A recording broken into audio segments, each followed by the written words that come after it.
পম্পার রান্নাঘরে সবাইকে স্বাগত। আজকে আমার রেসিপি নিরামিষ কচুর শাক।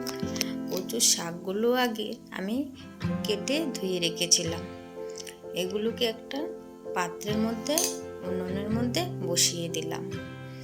শাকের উপরে পরিমাণ মতো লবণ দিয়ে একটু নাড়াচাড়া করে একটা পাত্র দিয়ে ঢেকে দেব। কিছুক্ষণ সময় ধরে এগুলোকে সিদ্ধ করে নেব। সিদ্ধ হয়ে গেলে একটু নাড়াচাড়া করে একটা পাত্রের মধ্যে ঢেলে নেব। অবশ্যই খেয়াল রাখতে হবে হাতে যেন গরম না লাগে।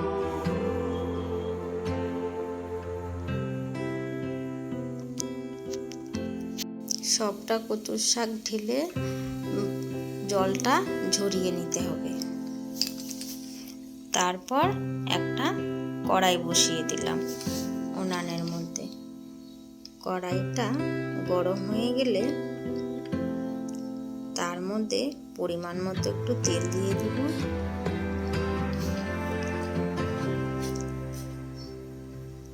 তেলের মধ্যে দিয়ে দিলাম একটা তেজপাতা, দুটো শুকনো লঙ্কা। তেজপাতা শুকনো লঙ্কাটা ভালো করে ভাজা হয়ে গেলে দিয়ে দেব অল্প পরিমাণ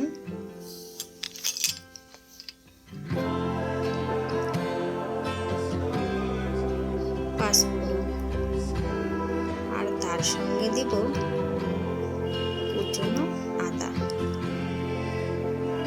কয়েক সেকেন্ড ধরে ভাজার পর তারপর ছেঁকে রাখা কচুর শাকটা দিয়ে দেব।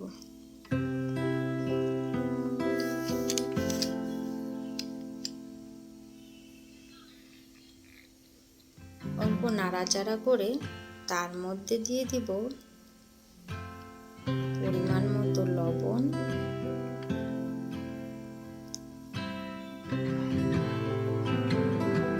একটু হলুদ আর দুটো কাঁচা লঙ্কা। সব উপকরণগুলো দিয়ে ভালো করে নেড়ে চেড়ে একটু সময় ধরে রান্না করে নিব।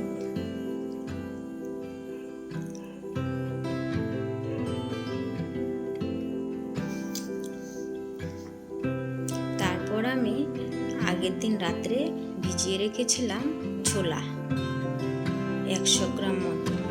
সেই ছোলাগুলো কড়াইয়ের মধ্যে দিয়ে দেব।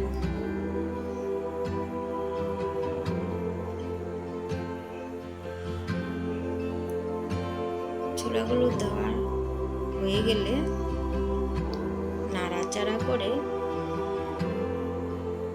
একটু সময় ধরে রান্না করে নিব। মোটামুটি রান্না হয়ে গেলে তার মধ্যে দিয়ে দিব পরিমাণ মতো চিনি। চিনিটা দিয়ে নাড়াচাড়া করে একটু রান্না করে নেব।